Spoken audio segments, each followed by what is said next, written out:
Wah, selamat siang rekan-rekan semuanya yang menyaksikan channel YouTube SMA Bob Kri 1 Yogyakarta. Siang hari ini saya Diko Suryadi kembali hadir dan menyapa rekan-rekan semua yang menyaksikan siaran langsung tayangan baru kita, program baru kita. Ini bentuknya kali ini agak berbeda nih dengan yang biasanya. Ini pertama kalinya Bosa punya tayangan podcast. Podcast ini ngobrol-ngobrol santai, ngobrol-ngobrol ringan, tetapi pastinya setiap informasi yang disampaikan dalam tayangan ini bisa bermanfaat, bahkan sangat bermanfaat bagi kita semua, bukan hanya buat saya sebagai guru, buat rekan-rekan siswa sebagai peserta didik, dan juga bagi masyarakat umum masyarakat umum semuanya ini bermanfaat banget. Nah, Bosa Menyapa ini merupakan sebuah tayangan yang berisi perbincangan, berisi obrolan-obrolan santai, obrolan ringan yang harapan kami itu bisa menyapa teman-teman semua. Walaupun saat ini kita ini kan masih berada dalam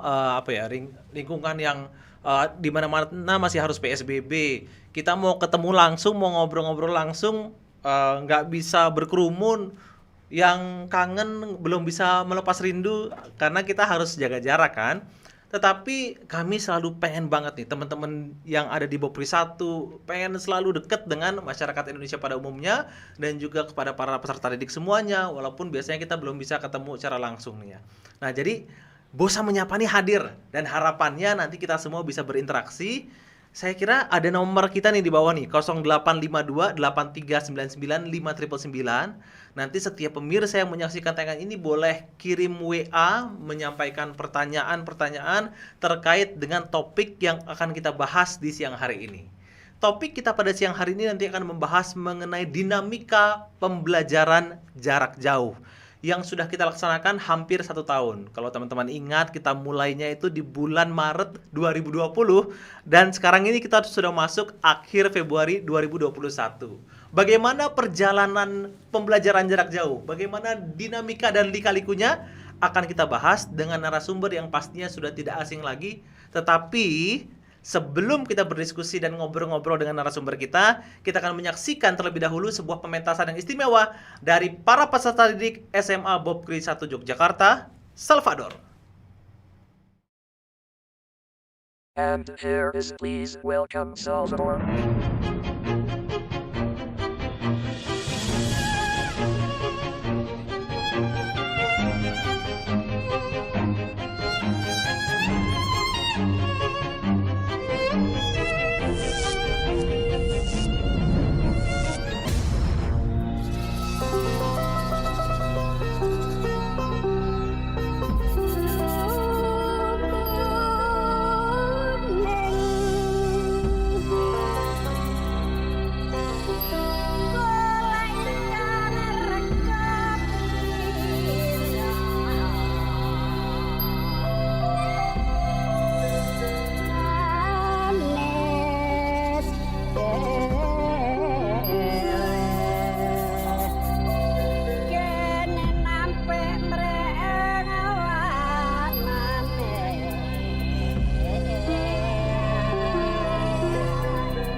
Quiet, composed, graceful,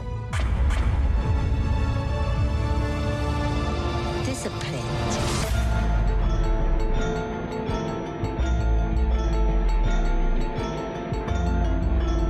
Thick legs in shape, rump shaking both ways and make you do a double take.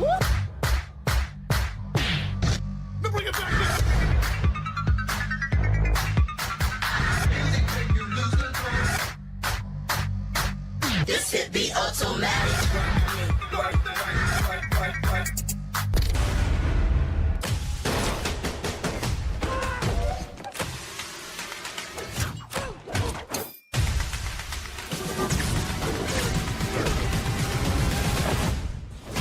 Access denied.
Terima kasih banyak teman-teman semuanya, rekan-rekan masih bergabung bersama kami di Bosa Menyapa. Ini program barunya SMA Bopri 1 Yogyakarta. Dan pada siang hari ini kita akan ngobrol-ngobrol dengan narasumber yang paling terkenal di sekolah kita.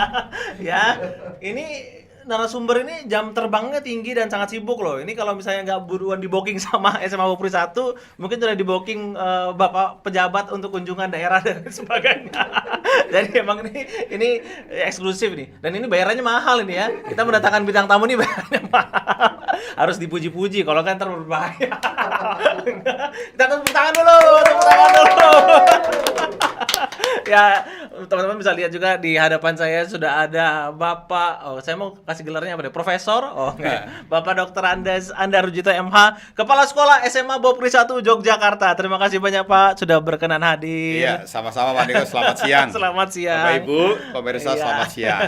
Mudah-mudahan selalu sehat. Iya, harapan kita begitu ya Pak ya. Maaf ini kali ini kita ngobrolnya terhalang oleh akrilik ini Pak. Ini Iya. bukan untuk main pantomim Pak, tapi ini prosedur kita supaya Bapak dan saya walaupun berdekatan harus ada pembatasnya. Iya. Ya, ini walaupun nggak kelihatan tapi ada akriliknya full nih. Full ya. Jadi kita komunikasinya Iya. melalui akrilik ini. Iya. Pak, ini kan ceritanya nih PJJ ini sebentar lagi hampir 1 tahun nih Pak. Iya. Dan ada berbagai cerita, bukan cuma dari siswanya aja ya Pak ya. Tapi saya juga sebagai guru, waduh ternyata PJJ tidak semudah yang kita pikirkan ya Pak ya. Betul. Kalau boleh tahu nih Pak, Bapak sendiri sebagai kepala sekolah tentunya kan menghadapi berbagai berbagai dinamika ya Pak, berbagai dinamika selama PJJ. Boleh sharing-sharing sedikit tuh Pak kepada kita selama 1 tahun ini apa yang Bapak kerjain? Apa yang Bapak kerjain? Silakan Pak. Baik, jadi PJJ ini sudah hampir 1 tahun Pak Betul, Niko, betul. dan tentu dampaknya luar biasa. Oleh karena itulah Kementerian Pendidikan dan Kebudayaan itu membuat kebijakan bagaimana dalam situasi PJJ ini tetap bisa menjamin ritme dan semangat belajar para siswa. Dan Betul, itu Pak. tidak mudah, ya. Tentu itu tidak mudah. Karena itulah kemudian pada saat PJJ ini pemerintah mengeluarkan banyak kebijakan, regulasi, misalnya dengan penyesuaian kurikulum. Ada kurikulum khusus. Sekalipun setiap sekolah itu juga boleh menggunakan kurikulum mandiri. Ya, kemudian pemerintah juga memberikan layanan dalam bentuk aplikasi-aplikasi, ruang belajar dan sebagainya, termasuk menggunakan televisi dan sebagainya, plus bahkan menambah atau memberikan subsidi kuota. Itu semua bagian dari untuk menunjang PJJ. Tetapi itu tidak bisa mengembalikan sepenuhnya suasana pembelajaran sebagaimana tatap muka biasa. Wah betul Pak, itu saya setuju banget. Betul, itu sangat kita setuju Pak ya. Ya. Jadi pemerintah tuh berusaha banget untuk membantu para peserta didik, membantu sekolah. Dan juga sekolah sudah berusaha semaksimal mungkin ya, Pak ya. Sekolah kita ini saya dengar juga ada banyak program yang dipakai, mulai dari Google Classroom, kita pakai Google Meet, kita pakai Zoom. Para murid-murid juga ada yang belajar menggunakan Canva untuk presentasi dan lain sebagainya, pakai video, pakai audio, aduh macam-macam. Tapi saya setuju dengan statementnya Bapak yang bilang bahwa kalau boleh saya simpulkan nih Pak ya, semaksimal apapun pembelajaran virtual tidak bisa menggantikan pembelajaran tatap muka ya Pak. Apalagi kalau kita mengingat ada peserta didik yang sama sekali tidak bisa mengikuti PJJ dengan baik. Baik itu karena sarana prasarananya maupun karena kesulitan internet, sinyal atau apapun juga. Itu problem luar biasa. Iya, benar. Seperti yang mungkin teman-teman juga tahu nih bahwa murid-murid kita ini bukan hanya berasal dari Yogyakarta aja Pak ya.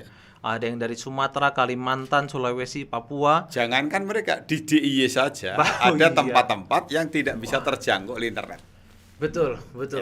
Nah, ini memang jadi kendala karena ketika virtual ini mau tidak mau internet itu menjadi apa ya? Satu kebutuhan pokok ya, Pak ya. Iya, betul. Menjadi satu syarat mutlak di mana pembelajaran ini bisa berjalan atau tidak. Iya, betul. Ya, menarik juga nih. Dan saya dengar juga nih, Pak, tentunya Bapak juga sering mendengar berbagai cerita dari murid-murid mengenai tadi salah satunya, aduh di tempat saya kayaknya nggak ada internet Pak, kalaupun ada saya nggak bisa pakai banyak-banyak karena kuotanya terbatas. Nah itu gimana Pak ya? Ya, jadi begini, persoalan pembelajaran jarak jauh tidak semata-mata berkaitan dengan persoalan pelajaran itu sendiri. Sebenarnya di balik itu ada sesuatu yang barangkali harus pandai disikapi oleh guru, yaitu suasana psikologis, suasana hati peserta didik. Apakah itu karena sudah jenuh, bosan ya, setahun tahun tidak ketemu teman dan tidak ada aktivitas, tidak bisa lari-lari dan ngerjain temannya misalnya, itu adalah sesuatu yang luar biasa dirasakan. Belum Pak Niko, apabila kalau kita melihat dampak dari pandemi ini kan tidak hanya berkaitan dengan pendidikan, tapi juga sektor kesehatan, ekonomi. Bayangkan sebuah keluarga yang kemudian bapak ibunya tanda petik mengalami problem ekonomi karena pemutusan hubungan kerja, karena usahanya menjadi tidak berjalan lancar. Maka kemudian di dalam keluarga itu suasananya menjadi suasana tanda petik stres semua. Anaknya stres karena belajar, papa mamanya stres karena ekonomi, ya kan? Betul. Aduh. Itu kemudian tidak sedikit yang saya lihat. Anak kemudian menjadi tempat pelarian kemarahan dan barangkali kejengkelan. Itu sebabnya banyak sekali anak-anak yang satu sisi menjadi bosan berada di rumah karena dengan PJJ yang mungkin sifatnya monoton saja. Sisi lain kemudian dia menghadapi persoalan yang di luar dirinya. Bahkan yang paling lucu, tidak sedikit anak mengeluh kepada kami, kadang-kadang papa mama tidak tahu bahwa saya itu sedang mengikuti pelajaran. Karena saya hanya di rumah, langsung disuruh saja, tolong ambilkan itu, tolong kerjakan itu. Padahal saya itu mengikuti pelajaran. Nah, itu problem banyak sekali. Wah, ini poin ini kayaknya bukan cuma dihadapi oleh para siswa nih Pak. Saya dapat info dari beberapa teman yang kerja dari rumah itu karena suaminya di rumah di depan laptop, dikira istrinya suaminya nggak kerja. Ayo tolong dong beliin galon. Padahal dia lagi ngajar, lagi kerja, suasananya kayak gitu ya Pak ya. Saya ngerti banget sih Pak. Jadi situasi saya ngerti bukan berarti saya mengalami loh. Ntar kalau istri saya nonton berbahaya ini. Kamu malah curhat di YouTube. tapi ini memang hal yang saya kira para pengakuan juga tidak bersalah kok. Pengakuan juga nggak apa-apa Pak ya. Tolong ini bisa disensor nggak? Oh ini live nggak bisa disensor. Jadi tapi memang benar yang Pak Andar bilang. Kadang-kadang karena anak itu di rumah aja, di dalam kamar, nggak keluar kamar, padahal dia sedang belajar ataupun kalaupun dia lagi nggak berhadapan dengan laptop, dia lagi ngerjain tugas. Tapi orang tuanya berpikir, ini anak di rumah diem aja, tolong bantu mama, temenin mama, anterin mama dan lain sebagainya. Tapi sisi lain, anak juga tidak kurang pandai mensiasati orang tua. Karena dia tidak mau membantu orang tuanya, kemudian pura-pura belajar. Ini juga penting. Ini yang Jadi ada dua sisi ya Pak ya? Padahal dia tidak melakukan aktivitas karena misalnya dia sudah pakai Zoom, pakai Google Meeting atau apapun, atau sudah mengerjakan tugas sudah selesai. Tapi karena tahu bahwa ini nanti akan ada aktivitas, disuruh mama, disuruh papa gitu, bisa saja kemudian pura-pura mengikuti pelajaran. Padahal dia hanya bermain game aja. Gitu. Jadi, Maka mau tidak juga mau, nih, Pak. PJJ ini juga berdampak pada semakin menurunnya semangat belajar, kemudian tentu meningkatnya kemalasan, jelas itu. Dan itu yang kemudian menjadi keluhan kita bersama, keprihatinan kita bersama, baik orang tua maupun peserta didik itu sendiri. Betul Pak, betul. Saya ingat nih waktu awal-awal PJJ lalu, ketika banyak orang tua yang harus bekerja dari rumah, anak-anaknya juga harus belajar dari rumah, itu kan konten-konten yang dipublikasikan, yang di-sharing di WhatsApp tuh auranya rohani-rohani gitu loh Pak. Yeah. Wah, ini adalah kesempatan kita untuk bertemu bersama keluarga, memulihkan hubungan dalam keluarga yang lama biasanya nggak ketemu karena pekerjaan, sekarang satu rumah bisa berinteraksi. Tetapi Pak, seiring berjalannya waktu, ternyata tidak semudah itu Pak ya. Ada yang justru gara-gara satu rumah nih Pak, sorry nih Pak. Gara-gara biasanya suaminya kerja pagi pulang sore, istrinya juga kerja pagi pulang sore, nggak ketemu, baik-baik aja. Sekarang dua-duanya kerja di rumah sama anaknya di rumah, di rumah terus malah muncul konflik-konflik yang sebelumnya belum pernah terjadi gitu. Betul Pak Niko. Karena ketika pagi hari semua bepergian keluar rumah dan itu sudah rutinitas, tiba-tiba diberi kesempatan untuk ada di rumah bersama-sama, tentu itu menjadi kebahagiaan karena mereka merindukan relasi dalam rumah. Tetapi kalau itu kemudian berlangsung lama, ini juga akhirnya menimbulkan kejenuhan yang luar biasa. Tidak sedikit loh orang itu keluar kamar ketemu kamu lagi ya. Ke kamar mandi ketemu kamu lagi, ke dapur ketemu kamu lagi. Itu makanya kan gitu. Karena itulah kemudian memang ada upaya-upaya dari sebuah keluarga untuk mencari solusi agar nuansa kehidupan keluarga di rumah itu menjadi indah dengan cara mungkin bersama-sama keluar rumah, ya, melakukan aktivitas, ya, mungkin berkebun, mungkin melakukan sesuatu yang kemudian menjadikan komunikasinya tidak hanya di dalam sebuah ruangan atau di ruang tamu untuk saling bertatap. Karena saya yakin walaupun mereka di ruang tamu, mereka pegang HP masing-masing. Iya betul sih Pak. Gitu. Iya, sekarang HP itu sulit ya, kita lepas dari HP. Ketinggalan HP itu rasanya sesuatu yang sangat penting dan berbahaya gitu ya Pak ya. Jadi menarik sekali perbincangan kita di siang hari ini. Jadi kalau kita membahas PJJ itu bukan hanya terkait dengan pembelajaran jarak jauhnya saja, tetapi banyak aspek yang terlibat, termasuk tadi unsur psikologisnya, keadaan di rumah seperti apa, hubungan antara anak dengan orang tua seperti apa. Bahkan nanti kita juga bisa membahas bagaimana interaksi antara murid dengan guru yang biasanya tatap muka, berinteraksi langsung, ada afeksi yang dekat gitu ya. Juga interaksi antara orang tua dengan guru di masa PJJ ini seperti apa. Akan tetapi sebelum kita lanjut ke pembicaraan berikutnya, saya mengingatkan kepada teman-teman semuanya, bisa lo kirim WA, bisa bertanya kepada narasumber kita yang pastinya sangat istimewa, Bapak Kepala Sekolah, Bapak Dr. Andes Andarujito MH, yang siang hari ini sudah hadir, dengan cara mengirimkan WA ke 0852 8399 5999. Ada di running text di bawah, bisa dicatat. Silakan langsung WA ke kami, nanti di segmen kedua akan kita jawab. Nah, sebelum masuk ke segmen kedua, kita masih lanjut nih Pak ya. Kembali lagi kita membahas.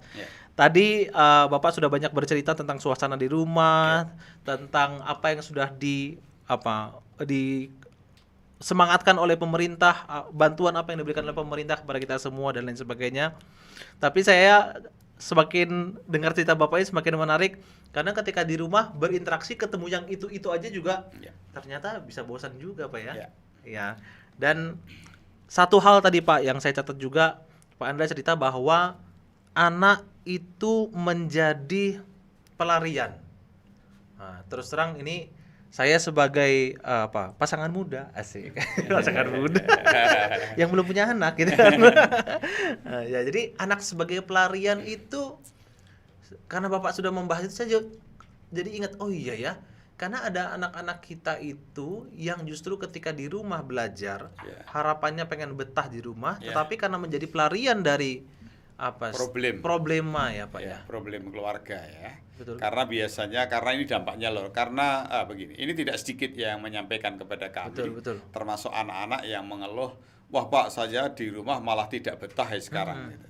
Karena ada sebuah kondisi yang seperti itu. Jadi satu sisi anak juga merasa jenuh dengan PJJ yang sudah berlangsung lama ini, jenuh itu bisa banyak hal, Pak Niko. Bisa terjadi karena kemampuan guru di dalam menyampaikan pembelajaran juga tidak menarik, tidak bervariasi dan sebagainya, atau guru semata-mata hanya transfer ilmu tetapi tidak menjadi motivator, tidak ada sapaan, tidak ada canda, itu semua akan mempengaruhi, apalagi tugas terus misalnya. Wah, itu kasihan sekali. Nah, Iya. sisi lain kemudian Betul, Pak. orang tua atau mungkin bapak ibunya sedang ada masalah perekonomian, ada masalah pekerjaan, ada masalah apa. Nah, mau tidak mau kemudian anak yang ada di rumah inilah yang kemudian menjadi tempat untuk ya melampiaskan kejengkelan, kemarahan. Siapa lagi kalau tidak anak? Mau marah kepada istri takut atau mau marah kepada suami takut? Suami takut istri Ya, gitu. Betul. Nah, seperti itu misalnya. Betul. Atau istri mau mengadu ke suami, ya, anak saja kemudian. Iya, betul. Walaupun tentu ini tidak bisa kemudian kita lihat secara langsung, tetapi itu beberapa merasakan. Betul. Dan seringkali mungkin ini antara bapak atau ibu itu, antara suami atau istri pun tidak sadar ya Pak ya. Ya. Mereka nggak sadar kalau mereka tuh sedang menjadikan anak ini sebagai pelarian, sebagai pelampiasan Iya. dari stres dan tekanan yang Betul. dia miliki gitu ya. Ngelihat anaknya pegang HP sedikit, kamu main game terus sih. Wah, Iya. padahal anaknya lagi Iya. belajar misalnya, belajar nih kan Ya, anaknya. walaupun Misalnya. memang ada yang main Ada game juga main terus. game. Itu tadi Dan tuh. itu nanti kita bahas ini, tentang Ya. bagaimana ada kemarin orang tua yang menanyakan ke saya, Pak, bagaimana sih caranya agar anak saya tidak main game terus. Betul Pak, betul. Nanti betul. kita bahas, Pak. Oke. Sebelum kita masuk ke bagaimana caranya mengatasi hal-hal seperti itu, saya kembali mengingatkan buat teman-teman silakan WA loh. Ini bisa jadi ada anak-anak yang merasa wah bener nih saya jadi pelampiasan orang tua saya gini kan. Atau mungkin ada yang curhat atau menderita, biasanya kalau masuk sekolah dapat uang sehari, uang jajannya berapa, sekarang gara-gara belajar dari rumah nggak dapat uang jajan sama sekali. Jadi guru itu gini. Jadi guru itu enaknya begini, Pak. Gimana Pak? Ketika bapak ibunya peserta datang menyampaikan, wah anak saya begini. Ketika anaknya gantian datang, wah orang tua saya begini. Itu. Betul. Nah itu ya Bapak Ibu, jadi dapat informasi tambahan loh. Jadi kalau Bapak Ibu cerita sama kami mengenai anaknya Bapak Ibu, kadang-kadang Bapak Ibu harus juga mempertimbangkan bahwa sebenarnya anak-anaknya Bapak itu juga cerita tentang ternyata orang tuanya seperti ini. Jadi pemulihan itu harus ada di dua belah pihak Pak ya. Iya, betul. Orang tuanya itu Nah, harus benar-benar memahami Nanti kita anaknya. sampaikan Iya. step-stepnya bagaimana. Ini Pak Andar ini sudah bawa banyak catatan yang isinya nasihat-nasihat luar biasa ini ya. Oke teman-teman semuanya, menarik sekali perbincangan kita di siang hari ini.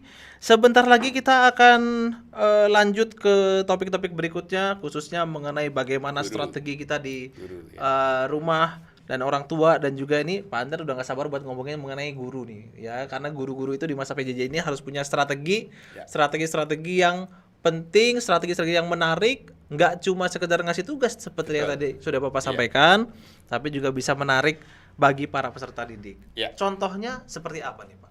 Jadi begini, dalam situasi seperti ini guru mestinya lebih sekarang menjadi motivator, ya, motivator dan fasilitator, sekaligus dia sebagai transfer pada keilmuan. Tetapi perlu diingat Pak Niko bahwa dalam PJJ ini kan aspek afektif sangat sulit kita pantau ya. Betul Pak. Karena itulah kemudian guru benar-benar bisa menggunakan momen dalam berinteraksi itu untuk menyapa, menguatkan, memotivasi. Bahkan di antara anak itu harus ada ruang untuk saling berinteraksi. Jangan sampai mengajar kemudian seakan-akan hanya dari guru kepada siswa. Betul. Ya. Betul. Tidak ada kesempatan satu anak kepada yang lain saling menyapa, saling menegur, saling menanyakan, saling mendoakan. Bahkan dia tidak tahu temannya. Bayangkan kelas 10 belum pernah ketemu di kelas itu. Iya, hampir 1 tahun ya Pak ya. Ya, Dari- mereka merasa betul, satu kelas betul. tapi belum pernah ketemu dalam satu kelas. Benar, belum Nah, pernah karena satu kelas itulah sama sekali. mestinya ini benar-benar diberi ruang. Itu baru dari konteks interaksinya. Ya, Betul, guru harus memahami betul persoalan anak ini. Yang kedua, kemudian guru harus menyampaikan materi pembelajaran tentu dengan sangat variatif. Betul. Ya. Jangan semata-mata mengejar target kurikulumnya. Ya. Tetapi menjaga ritme dan semangat belajar itu lebih baik, lebih bagus itu. bukan target kurikulum tetapi menjaga ritme dan semangat belajar. Wah, ini masukan buat saya. Mau ini. belajar Bener. dan mau terus ikut ambil bagian dalam pembelajaran itu sudah luar biasa. Oh iya, wah ini masukan buat saya sebagai guru, masukan juga buat teman-teman sebagai guru yang mungkin pada saat ini menyaksikan. Jadi jangan mengejar kurikulum aja gitu ya. Jangan memberikan tugas yang banyak-banyak demi nilai gitu kan. Wah, kadang-kadang kan saya tuh pengen agar murid saya ini saya ajar, kamu nanti kuliahnya yang tinggi ke Harvard, ke Oxford, wah gitu kan. Kamu harus pintar semuanya. Gitu. Tapi ternyata dalam konteks seperti ini yang terutama tuh bukan nilainya, bukan target kurikulumnya, tetapi semangat belajarnya para peserta didik gitu ya. Tapi nggak apa-apa itu Pak, misalnya nanti ternyata, aduh ini kan standar kompetensi yang harus dicapai jadi agak berkurang, itu nggak apa-apa Pak ya? Oh, bagi saya bukan masalah itu. Wah, ya. Jadi semangat belajar itu justru akan mengalahkan segala ketakutan dan segala kelemahan kita. Ya, artinya kita lebih baik membangun karakter daripada semata-mata pada kepandaian. Wah. Karena dengan karakter yang baik, sesuatu itu bisa menjadi pandai. Iya. Tetapi kalau kita mengejar sekedar IQ-nya atau kepandaian kognitifnya tanpa karakternya, tentu itu menjadi rusak dan tidak baik. Wah, setuju Pak. Berarti kalau boleh saya bertanya selanjutnya nih Pak ya, berarti saat ini dan bahkan mungkin bisa kita teruskan pola pendidikan seperti ini Pak ya, di mana yang terutama itu bukan nilai di raport, bukan nilai hasil ujianmu terus teorinya itu berapa. penting ya, tetapi Betul. itu tidak segala-galanya. Wah, itu penting tetapi bukan segala-galanya ya. Iya. Kayak uang ya, uang itu penting tapi bukan segala-galanya. Kok nyambungnya ke situ? Aduh, tidak. Ya tapi benar Pak, apa yang Pak Adar sampaikan ini betul sekali ya. Mendapatkan nilai akademis itu merupakan prestasi yang baik, tetapi itu bukan yang utama. Karena apa artinya prestasi akademis yang baik tanpa karakter yang baik pula Pak ya. Nah, pendidikan karakter ini saya yakin dapat tetap diberikan oleh guru kepada siswa walaupun situasinya masih virtual Pak. Iya, tetapi ini sangat sulit. Sangat sulit. Oke. Bayangkan aja Pak Niko ketika memberikan pelajaran, Pak Niko tidak tahu posisi anak itu tiduran atau sudah mandi, atau barangkali dia berada di mana, dalam situasi sedang apa, kita tidak tahu. Kecuali kalau kita Google Meet, Zoom atau apa, paling tidak mukanya ngerti. Tetapi suasana di situ tidak mungkin kita ketahui, ya kan? Iya, Nah, betul Pak. kalau di kelas barangkali kita bisa menyapa, menegur, bahkan kita menghampiri, kemudian kita menanyakan, ada kesulitan nak? Nah, ada sesuatu pertanyaan, oh ini bagaimana, ini kok sudah, misalnya begitu. betul. Tapi ini tidak berjalan, ya, tidak terjadi. Iya. Sehingga seringkali yang muncul justru, kalau kita bicara aspek afektif, yang justru muncul itu biasanya WA orang tua. Oke. Pak, anak saya kok jadi males. Pak, anak saya tidak bisa mengikuti pelajaran. Nah, ini terus terang harus kemudian ada tindak lanjutnya. Karena itulah peran guru tadi saya katakan jangan semata-mata transfer ilmu, tetapi sekarang lebih menjadi motivator, mencoba mau mengerti dan bisa memahami peserta didik serta membantu mereka terhadap situasi yang serba seperti ini. Betul. Terima kasih banyak Pak.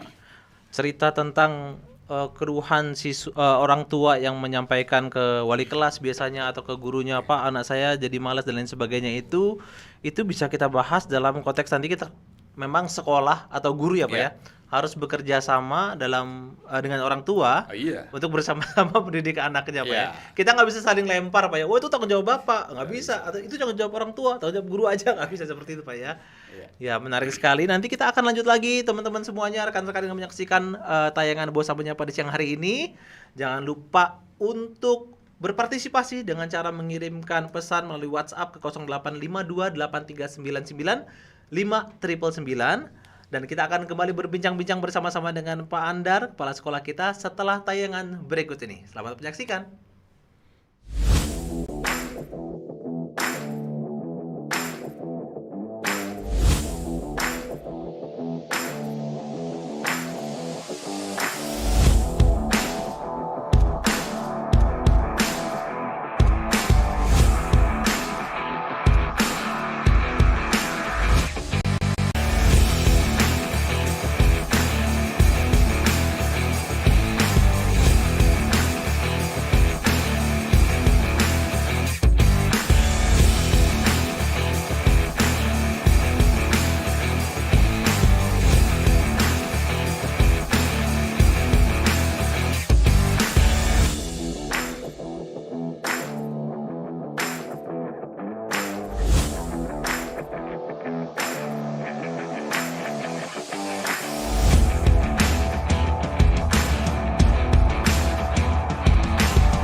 Terima kasih banyak teman-teman semuanya masih bergabung bersama kami di Bosa Menyapa, dan saya baru saja cek WA, ada begitu banyak pesan yang masuk dari murid-murid, dari orang tua, dari Bapak Ibu guru.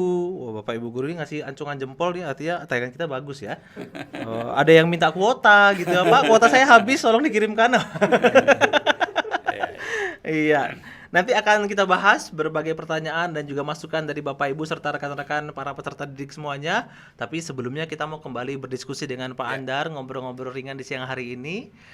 Kali ini kita akan masuk pada segmen di mana kita akan membahas bagaimana seharusnya kerjasama atau hubungan yang baik antara sekolah atau guru dan juga orang tua dalam perannya ini untuk mendidik anak-anak Mendampingi kita. anak. Iya, bagaimana itu Ya, Pak? jadi begini, sebelum PJJ pun sebetulnya hubungan antara guru atau sekolah dengan orang tua itu kan memang harus dijalin. Harus ada komunikasi yang intensif, khususnya wali kelas dan guru bidang studi atau guru mata pelajaran. Ya. Nah, apalagi di masa PJJ ini, maka mau tidak mau kontrol guru itu hanya bisa dilakukan ketika orang tua bisa ada komunikasi. Betul. Karena kalau semata-mata guru hanya mengandalkan pada peserta didik, tidak semua peserta didik jujur. Katakanlah seperti ini, misalnya guru menemui, ini kok ada satu peserta didik yang berkali-kali tidak mengikuti pembelajaran. Ada apa? Kemudian dia menulis, mohon maaf Pak Guru atau Bu Guru, saya sedang sakit. Ya. Tetapi belum tentu, ternyata orang tua mengatakan, Pak, Bu, ini anak saya kok males ya, tidak mengikuti pelajaran. Ya, Nah, betul. itulah sebabnya dalam hal ini memang harus ada komunikasi yang terlalu insentif antara sekolah dengan orang tua.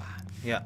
Bagi orang tua yang perlu disadari adalah bahwa dia sekarang posisinya tidak semata-mata menjadi orang tua, tapi sekaligus juga menggantikan gurunya yang ada di rumah. Betul. Tidak semata-mata menjadi orang tua, tetapi juga menjadi guru di Nah, rumah. kalau dulu pada iya. saat tatap muka, guru disebut orang tua Di sekolah. Anu gitu, di sekolah. Betul, Pak. Nah, sekarang orang tua adalah guru yang ada di rumah. Ya. Nah, kira-kira bisa nggak memainkan sebagai guru untuk tidak marah semata-mata, tetapi memotivasi, memuji, mengapresiasi, tetapi juga menegur dengan kasih sayang, memberitahu kalau ada kesalahan bahwa kamu bisa melakukan yang terbaik pada saatnya nanti. Itu bisa nggak itu? Wah, ini tantangan ini sepertinya ini ya. Guru ditantang untuk menjadi orang tua bagi para anak-anak kita di sekolah. Iya. Sekarang kita tanya balik, bisakah Anda menjadi guru bagi anak-anak Anda di rumah? Ayo. Jadi nggak bisa kita saling melempar tanggung jawab ya Pak ya. Tidak boleh. Justru ini harus ada Betul. kerjasama yang baik. Harus ada kerjasama yang baik. Satu sisi ada orang tua yang barangkali bisa optimal. Betul, Tetapi betul. kita menyadari banyak orang tua yang karena kesibukannya, Betul Pak. kemudian tidak bisa mendampingi putra-putrinya. Ya, Itu tentu betul. menjadi keprihatinan kita. Tetapi kita berharap itu tidak kemudian menjadi penyebab gagalnya anak dalam mengikuti pembelajaran. Setuju. Ya, Setuju, apalagi Pak. kalau anak itu sendiri sudah memiliki kesadaran tanggung jawab yang baik. Ya. Ada mama atau tidak, ada papa atau tidak, saya tetap mengikuti pembelajaran dengan baik karena ini masa depan saya. Wah, Itu luar kalau- biasa kalau anak-anak kita seperti itu semuanya ya. Ya. Waduh. Jadi apa, gurunya nggak perlu pusing, orang tuanya nggak perlu pusing, anaknya tugas-tugas Iya. selesai, punya semangat belajar yang tinggi. Tapi tantangannya sekarang justru adalah bagaimana kita bisa tetap membuat anak-anak yang mungkin belum punya kesadaran untuk belajar itu ya Pak ya. Nah, karena itulah Kerjasama. namanya anak itu kan harus disemaikan terus, ditumbuhkan terus karakternya, pemahamannya. Itulah peran guru dan orang tua untuk bersama-sama menyemaikan dan menumbuhkan kesadaran itu. Ya. Dia belum dewasa, dia masih remaja, ya, masih anak-anak, Betul. butuh pendampingan terus, gitu kan? Betul, betul. Ketika orang tua menyuruh tolong, nah ini goreng sesuatu, tumpah sedikit aja, kok tumpah gitu. Coba kita lihat ketika bayi sedang jalan, ketika dia jatuh, apa ada orang tua goblok jalan aja nggak bisa? Itulah yang harus kita pahami. Ya, betul Pak. Betul. Pak Niko, saya teringat sebuah sepak bola profesional. Ketika mengambil tembakan penalti dan Betul. itu menentukan juara atau tidak, dan ketika pemain itu gagal mengambil tendangan penalti tidak gol, Heeh. teman-temannya tidak ada yang memarahi dan mengatakan kamu bodoh. Justru mereka merangkulnya. Kenapa? Karena si anak itu atau orang itu sudah sangat sedih. Betul. Karena betul. dia tidak mampu menjalankan amanat yang diberikan oleh teman-temannya. Demikian juga dengan anak-anak kita. Ketika melakukan kesalahan, melakukan sesuatu yang barangkali tidak baik dan tidak benar, tidak pada tempatnya, kemudian kita matikan potensinya, tetapi bagaimana kita tumbuhkan kepercayaannya lagi bahwa kamu bisa. Betul Pak. Wah ini. Jadi memang Pak ya, di usia remaja anak-anak kita, anak-anak SMA ini khususnya, kadang-kadang anak-anak SMA ini di satu sisi mereka pengen menunjukkan kalau mereka tuh sudah dewasa. Ya. Oh, saya ini udah bisa loh, saya sudah bisa melakukan sesuatu. Tetapi untuk hal-hal tertentu yang membutuhkan tanggung jawab lebih, membutuhkan bimbingan lebih, sebenarnya ya mereka adalah anak-anak yang perlu bimbingan dari orang tua dan juga guru, perlu dorongan semangat ya Pak Ya, ya, betul. dan dorongan motivasi seperti yang tadi Betul. Bapak bilang, guru itu juga harus sebagai motivator bagi Betul, anak-anaknya. iya. Di rumah orang tua juga harus sebagai motivator. Jadilah motivator, jangan jadi kritikus. Wah itu pesan kita hari ini. Wah asik. Ya Pak Andar terima kasih banyak. Saya boleh membacakan ada beberapa pesan yang sudah Iya, masuk iya. Pak ya. Mulai dari pesan-pesan yang sangat penting sampai yang tidak penting ada di sini nih. Waduh, ini ada yang malah nanya, ini MC-nya kenapa tambah lebar? Ibu tidak usah ditanya, itu adalah efek dari mengajar dari rumah gitu. Ini saya sudah pakai baju yang lebar-lebar masih dibahas aja nih sama si ibu ya. Ya bercanda Bu, terima kasih banyak perhatiannya. Ada pertanyaan dari sebelum pertanyaan ada yang titip salam nih Pak. Ini bahkan calon peserta didik tahun ajaran baru. Iya. Yang baru mendaftar belum sekolah tapi sudah bergabung bersama-sama dengan kita. Terima kasih Nina. Terima kasih mamanya Nina juga sudah bergabung dalam acara di siang hari ini. Kemudian ada lagi ada yang bertanya dari orang tua siswa kelas 10. Ada 2 pertanyaan ini Pak. Yang satu dari papanya Yonatan tanya, Pak bisa nggak sih ekstrakurikuler kita laksanakan lagi dengan proses yang ketat? Iya. Karena ekskulnya Bosa ini kan bener sih Pak. Ekskulnya Bosa ini kan bagus. Kalau Iya. teman-teman semuanya lihat, tolong kamera disorot, tolong disorot ya. Ini piala ekskul kita semua, tolong disorot ya, tolong disorot. Ini hadiah basketnya ini juga hadiah TV kita ya. Hadiah karena ekskul kita juara semua. Ya jadi banyak yang pengen bahwa ekskul ini dilaksanakan kembali dengan prosedur yang ketat. Yang pertama Pak, yang kedua dari orang tuanya Maria Felis kelas 10. Pak, gimana ya? Bagaimana caranya agar ke depan Bosa itu bisa tatap muka kembali? Ya. Mungkin dengan dibagi 2 kelas atau gimana, Pak? Ya. Nah, jadi ada 2 pertanyaan itu. Baik. Monggo Bapak tolong jawab. Baik, yang pertama untuk ekstrakurikuler. Ya. Kita sangat memahami betul dan sangat merasa kasihan anak-anak tidak bisa mengekspresikan talentanya dan potensinya, khususnya di bidang ekstrakurikuler, apakah itu seni budaya atau olahraga. Betul.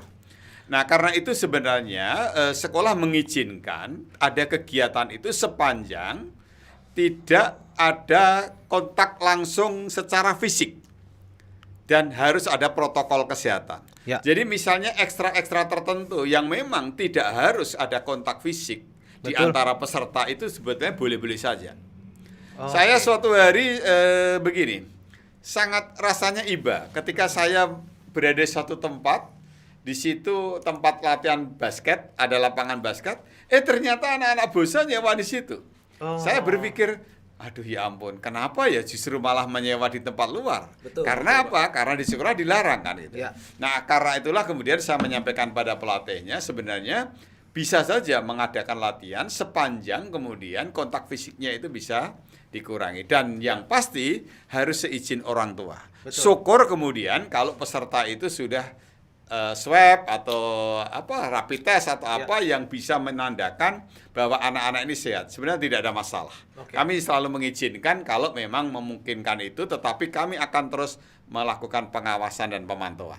Oke. Ya, itu yang pertama. Jadi saya tidak menutup kesempatan untuk ekstra, bisa saja sepanjang protokol kesehatannya tetap bisa dijalankan. Ya, yang penting Ya. tetap melaksanakan Ya. protokol kesehatan, Pak ya. Iya, betul. Betul, ya. oke. Yang kedua, berkaitan dengan tatap muka, memang sampai hari ini belum diizinkan oleh pemerintah. Regulasi belum memungkinkan, tetapi saya melihat ada informasi yang saya tangkap bahwa bulan Juli yang akan datang di tahun ajaran baru itu dimungkinkan akan dimulainya tatap muka kembali. Oke. Ya, itu saya sudah mendengar informasi dan tentu harapan kita agar pandemi ini semakin surut sehingga itu bisa lebih cepat, lebih baik.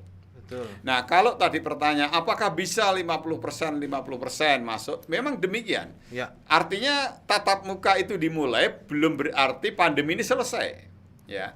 Karena itulah kemudian ada protokol kesehatan yang akan kita atur sesuai dengan aturan-aturan protokol kesehatan. Iya. Termasuk bagaimana berangkatnya siswa, di kelas bagaimana, itu ada aturannya. Mudah-mudahan itu bisa segera kita lakukan. Ya, dan kalau saya lihat di suasana di sekolah Pak ya, di mana di sekolah kita ini kalau saya masuk kelas tadinya jumlah bangkunya ada 30 lebih, sekarang sudah dikurangi. Oh, Itu sudah kita merupakan- siapkan. Betul, sudah merupakan kita siapkan banyak sesuai dengan persiapan. protokol kesehatan. Iya, sekarang Bapak Ibu di BOSA itu Bapak Ibu yang paling banyak itu adalah wastafel ya.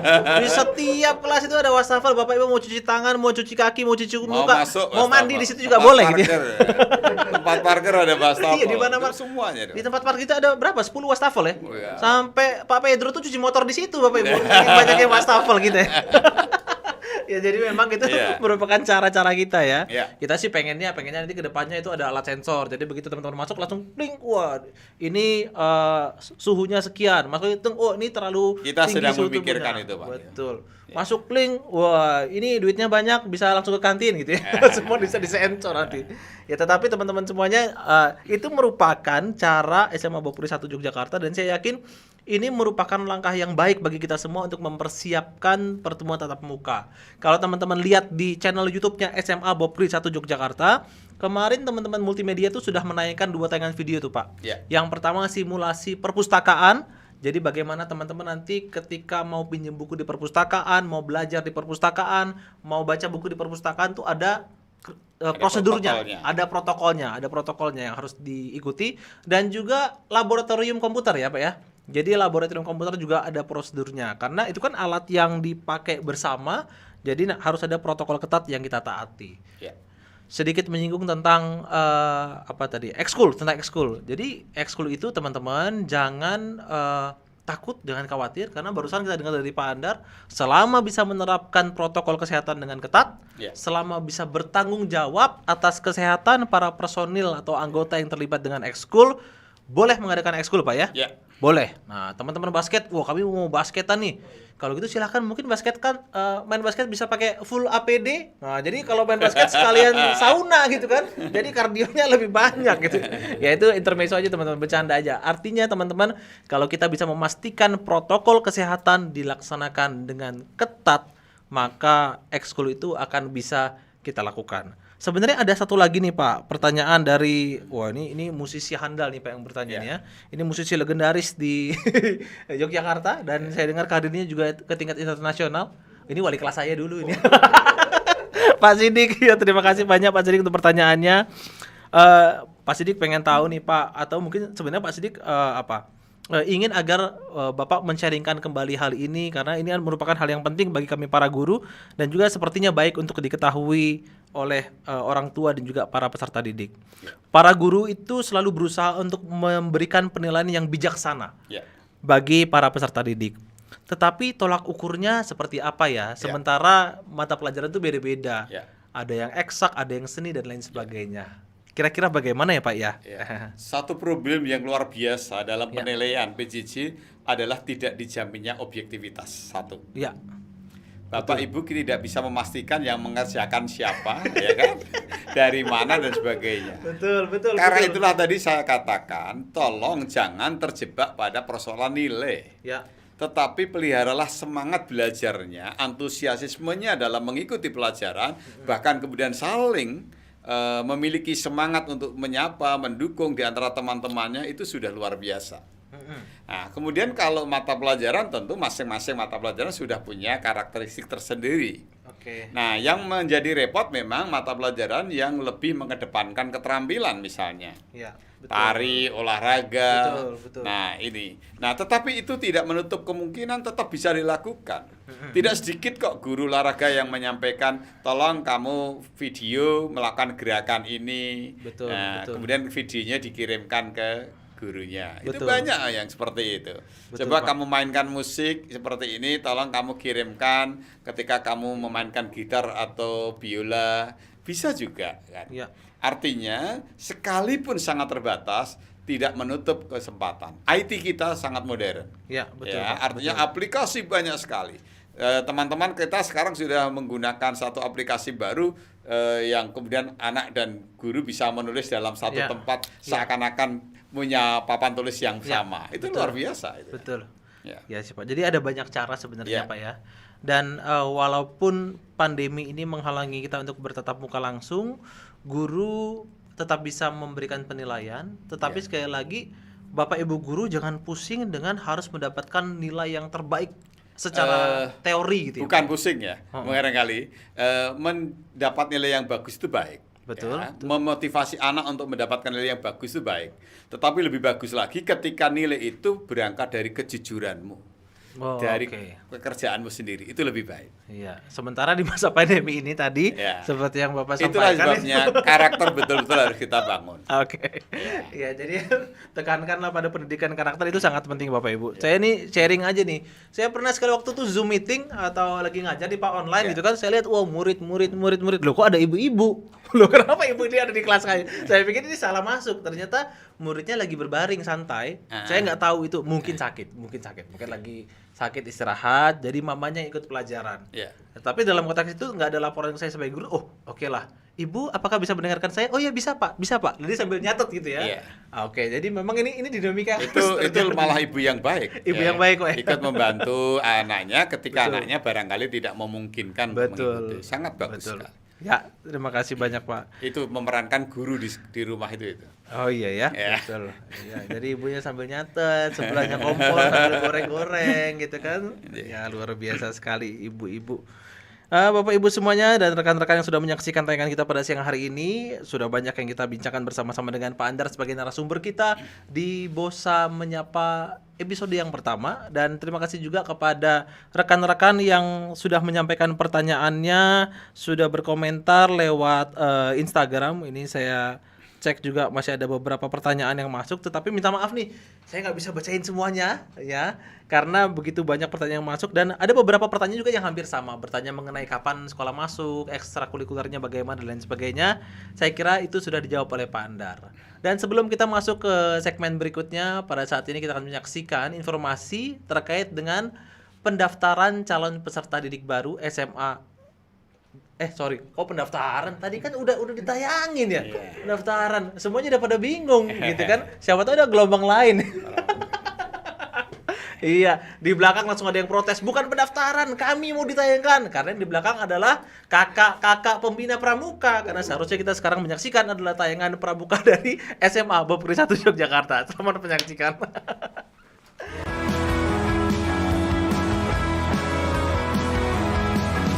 Yang pertama adalah simpul jangkar. Caranya, pertama siapkan tali seperti ini. Yang kedua, kita buat lingkaran yang di sebelah kanan seperti ini. Yang kiri sama, buat lingkaran seperti ini juga. Lalu kita sambungkan seperti ini. Habis itu masukkan di lubangnya ini objeknya. Nah, objeknya ini kita bisa pakai tongkat, pakai paku bisa, dan aku ini pakai tanganku sendiri. Nah, ini tinggal kita masukkan aja seperti ini, terus kita kencangkan dan tarik ujungnya, dan jadi deh simpul jangkarnya. Nah, simpul jangkar ini fungsinya untuk mengikat ember atau timba, dan juga untuk membuat tanduk darurat. Yang kedua adalah simpul pangkal. Caranya, yang pertama kita siapkan tali dulu, lalu kita bikin 2 lingkaran, yang satu ke depan seperti ini, dan satunya lagi ke belakang. Kalau mau sebaliknya juga bisa, sama saja. Lalu yang kedua, yang lingkaran di sebelah kanan ini kita taruh di bagian bawah, dan bentuknya seperti ini ya. seperti ini di bawahnya lingkarannya bagian kiri, lalu kita masukkan objek. Nah, objeknya ini kita bisa pakai tali atau bisa pakai tongkat atau enggak ya kayu, paku dan lainnya. Kalau aku pakai tanganku sendiri. Lalu kita masukkan seperti ini, terus kita tarik dan kencangkan.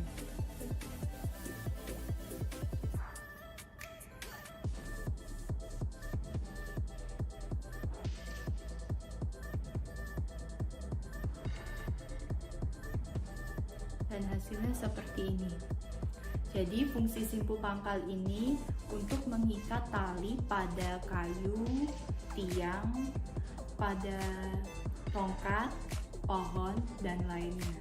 Yang ketiga, simpul hidup. Caranya, yang pertama siapkan tali seperti ini, lalu kita buat lingkaran seperti ini. Habis itu kita bikin seperti ini, gak usah besar-besar, dan lalu dimasukkan, dan jangan lupa talinya yang belakang ini dipegang supaya tidak lepas. Habis itu kita tarik dan kencangkan, dan jadinya seperti ini.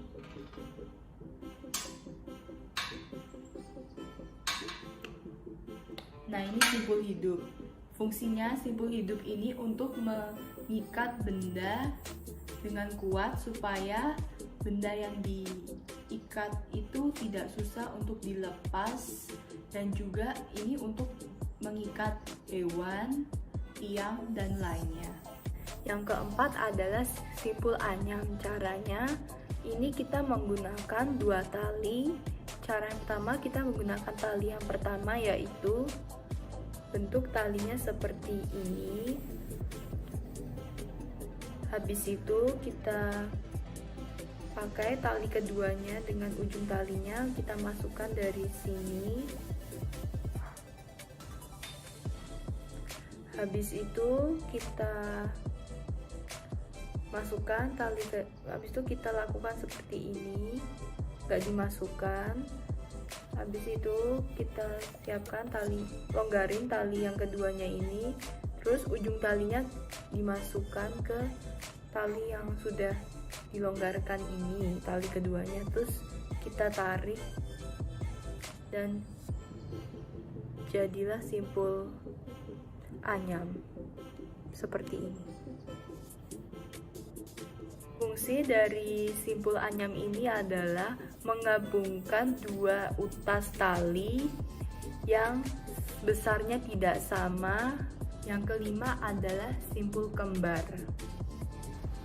Yang pertama kita siapkan 2 tali seperti itu dengan tali pertama dan tali kedua, lalu dibentuk seperti itu. Habis itu tali yang pertama kita masukkan buat seperti itu maksudnya, lalu dikendorkan sedikit.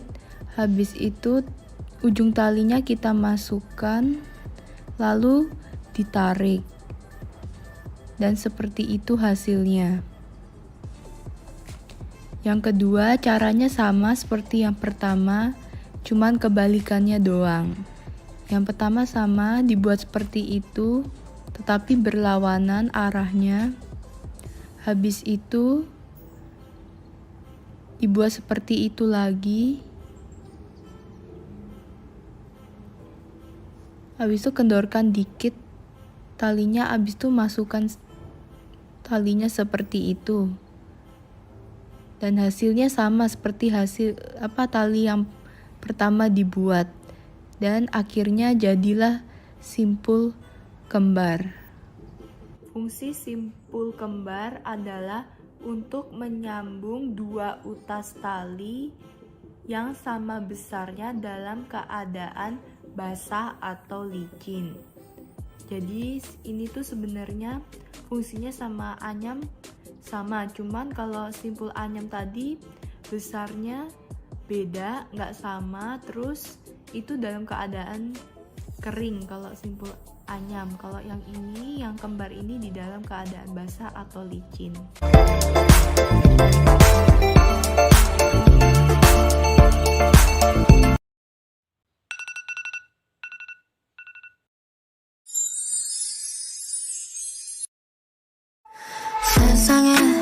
소리 그 부정하게 커버린 걸칫거리 outsider 걸음걸이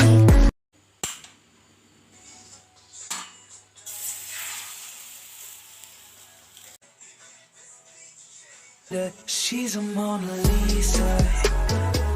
Everyone's lining up to see her.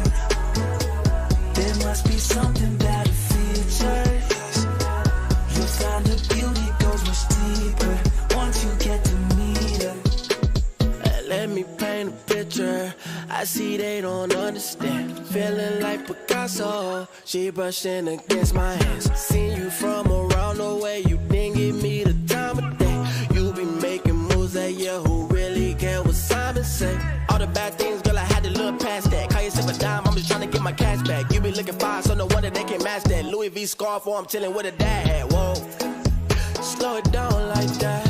Just hold me down like that. Yeah. She's a Mona Lisa. Everyone's lining up to see her. There must be something about her features.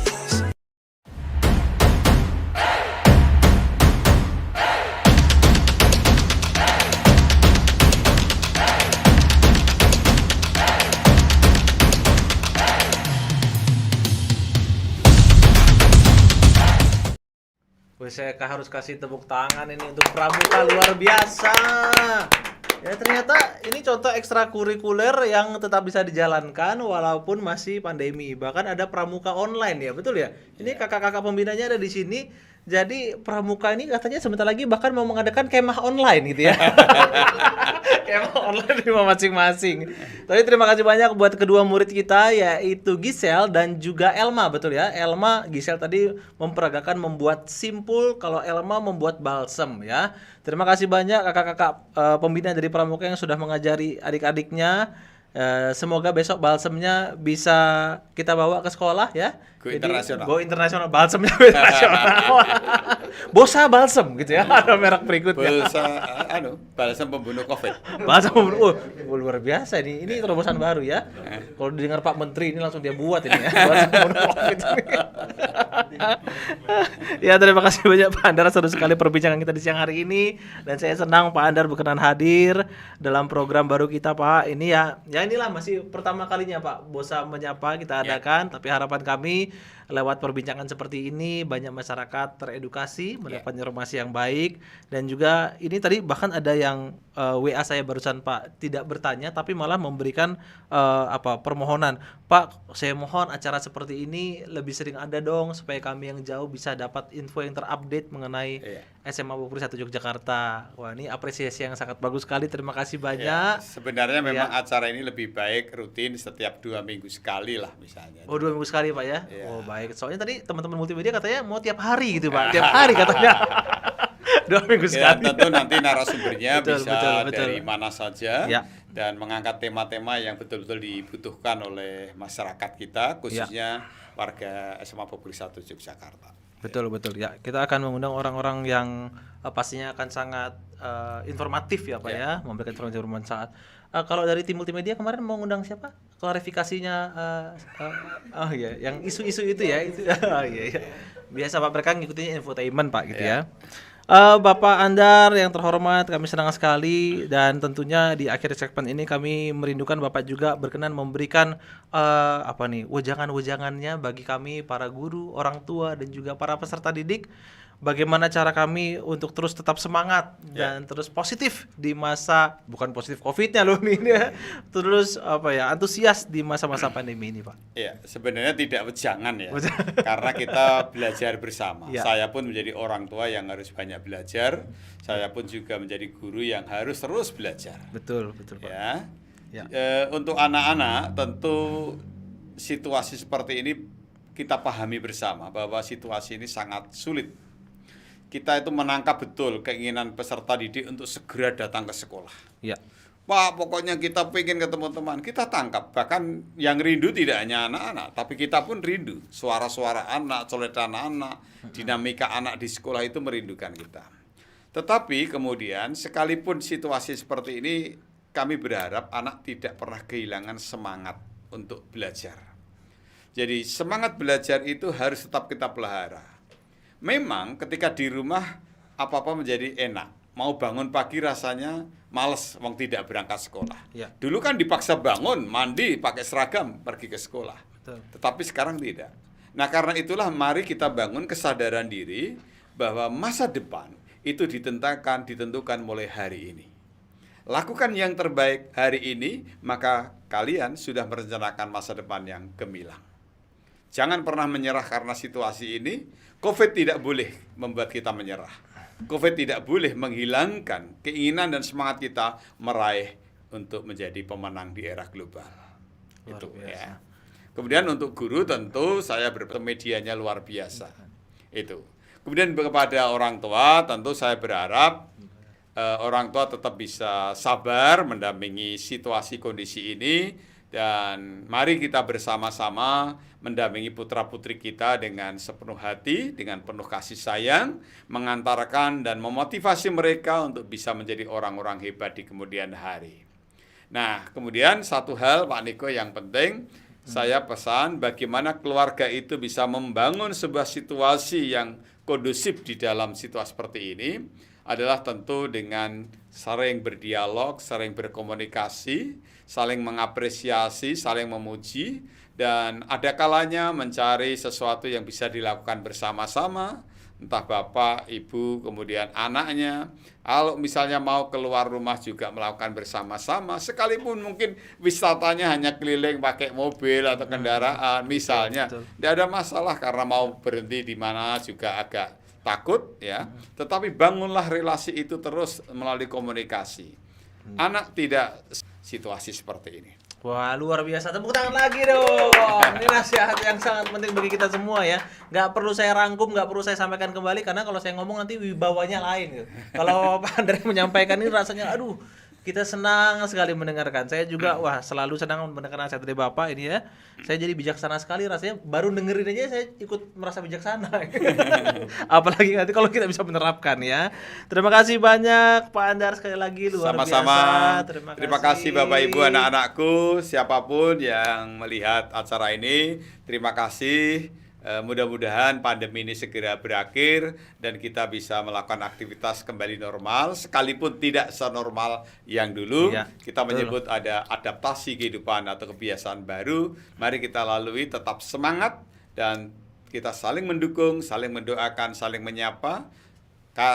Pandemi COVID tidak boleh mengalahkan dan tidak boleh membuat kita menyerah untuk meraih masa depan yang gemilang. Iya, luar biasa. Terima kasih banyak Pak Andar, Bapak Ibu dan para rekan-rekan semuanya, para rekan-rekan guru, para pendidik, dan juga teman-teman murid-murid dari SMA Bopuri 1 Yogyakarta. Bahkan semua pemirsa yang menyaksikan pada siang hari ini, kami sangat senang karena acara ini pastinya dapat memberikan manfaat yang baik, informasi yang bagus buat kita semua. Dan juga, nih kamera yang nyala mana ya? Saya ngeliat, oh yang ini ya? Kamu nih kagak ngasih tahu nih. Saya udah kelihatan sini. Terlalu banyak Sini, kamera jadi bingung. Banyakan nih Pak, kebanyakan. Ada kamera di atas juga nih kan, CCTV. Kalau nggak kuat tolong lambaikan. Iya, jadi pada siang hari ini izinkan saya juga menyampaikan bahwa SMA Bopuri 1 itu sudah membuka program BOSA AIS Educational Program. Itu program kerjasama eksklusif kita dengan Australia, di mana para peserta didik yang bergabung di sini nanti kelas 10, kelas 11-nya di BOSA Yogyakarta dan kelas 12-nya di Australia. Dan kurikulumnya adalah kombinasi kurikulum nasional dengan SAIS ataupun disebut juga South Australian Certificate of Education yang membuat nanti para peserta didik itu bisa lulus dengan 2 ijazah. Dan kalau mau masuk ke perguruan tinggi internasional di seluruh dunia itu nggak perlu foundation lagi ya. Mau tahu informasi ini lebih lanjut silakan hubungi saya di nomor WhatsApp yang tertera, di web yang tertera, dan juga Instagram. Dan program penerimaan calon peserta didik baru juga sudah dibuka. Saat ini sudah masuk gelombang kedua dan kita bersyukur banget nih sudah banyak peserta didik yang masuk. Tapi itu juga berarti kuotanya tinggal sedikit. Jadi kalau mau daftar, segera daftar sekarang juga. Daftar ke SMA Bopuri 1 Yogyakarta, bergabung dan berprestasilah bersama kami. Terima kasih banyak sekali lagi Pak Terima Andar. kasih, Dengan Pak demikian Niko. selesai. Iya, terima kasih Iya. banyak. Selesailah acara kita di siang hari ini. Terima kasih teman-teman multimedia yang sudah luar biasa mendukung acara kita. Kalian semua hebat, luar biasa. Terima kasih. Iya. Ya, ini dekorasinya tiap minggu katanya tim multimedia mau ganti, Pak. Minggu depan temanya ini batu bata putih, minggu depan apa lagi ya, tiap hari. Ya, terima kasih banyak. Saya Niko Suryadi undur diri. Selamat siang, salam sehat selalu. Bosa Sukses menyapa. untuk kita semua. Bosa menyapa.